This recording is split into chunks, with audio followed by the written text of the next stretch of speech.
Okay, don't pretend like you don't know what I'm holding up to my ear. Everybody tells me they don't know what this is. It's one of the first cell phones that was ever around, even if you hadn't used one. You've seen it in the movie. Remember Gordon Gekko in Wall Street? Listen. I don't care where or how you get it. All right, he made that idea of doing business from your cell phone famous back then. By the way, that was Wall Street, the first movie. I actually like this scene from Wall Street, Money Never Sleeps, the sequel. This is a financial crisis, and anyone who doesn't admit that is just kidding themselves. But I digress. Let's talk about how ubiquitous cell phones became. It wasn't this. It was this, the BlackBerry. This is about 10 iterations in, but it's what so many of us learned to use a smartphone on. This really led the market. But let me show you a little bit about Apple. This is where the market is right now. And many of you have been asking me whether Apple stock is a great buy. So let's go back to 2007 and take a look at the trajectory this stock has been on all the way up to the middle of 2012. And then it had some problems around here and started to drop. People started asking me. So several weeks ago, I spoke to a so-called technical analyst who looks at stock prices and said, where should it go if it's in the mid 500s? Here's what she told me. The initial resistance, as we call it, is around $600. That's where Apple has met selling pressure pretty recently. I think that's a conservative upside target for the intermediate term. It's about 10% above current levels. And beyond that, if we see a breakout above that level, I think we could look at $700 again, which is where we peaked in September.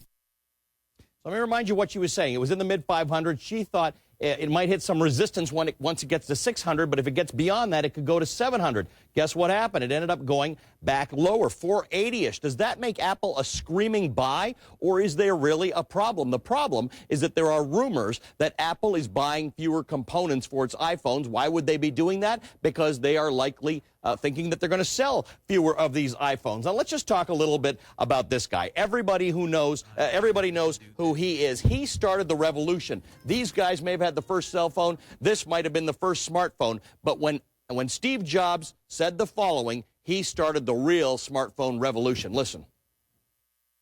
This is one device. And we are calling it iPhone.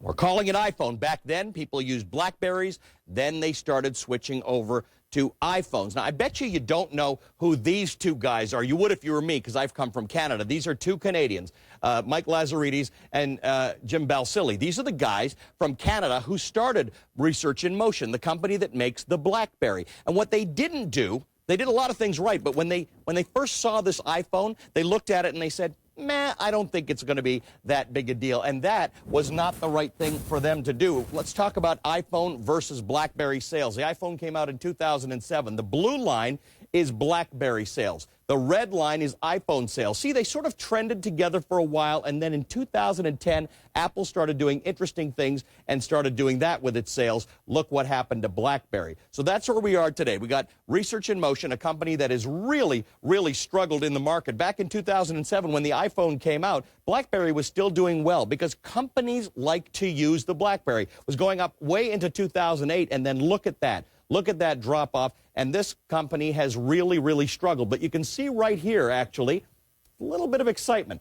It's the Consumer Electronics Show in Las Vegas. BlackBerry unveiled its long-awaited, long-delayed BlackBerry 10. It's coming out on January 30th. I spoke to a guy who said that this stock could go up 400%. It could go from about $15 up to about $60. So the issue here is that BlackBerry lives to fight another day. If this BlackBerry 10 is all it's promised to be, this company could be back in the game. The rule here is if BlackBerry, you do get another chance, don't ruin it. And the thing for Apple to think about is don't ignore BlackBerry. You've been able to write them off for years. Now they may be back in the game. By the way, for all of you who don't use either a BlackBerry or an iPhone, you're using some kind of an Android or Windows-based device, those are still very popular. But right now, we're looking to see what happens with Apple stock, BlackBerry stock, iPhones, and BlackBerries. That's it for me. I'm Ali Velshi. Same time tomorrow. I'm out.